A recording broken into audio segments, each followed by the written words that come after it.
কষ্ট বাড়ে দ্বিগুণ হারে, পাই না যখন কাছে। তোমার জন্য পরাণ পাখি পাগল হয়ে নাচে। কত আশা দুটি চোখে, ভীষণ ভালোবাসি।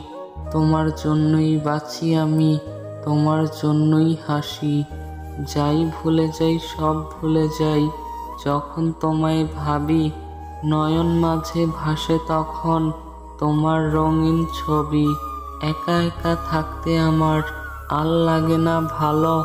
তুমি আমার জীবন মরণ, আধার ঘরের আলো। এসএমএসে কতবার বলেছি মনের কথা, কোনোদিনও বোঝনি এই মনের ব্যথা। তোমার ভিতর আমি থাকি, আমার ভিতর তুমি। ভালোবেসে দূরে গেলে মরণ হবে জানি। আজ আমি বলে দেব, শুনবে কি তুমি? তোমায় ছাড়া এ জীবনে বাঁচতে চাই না আমি।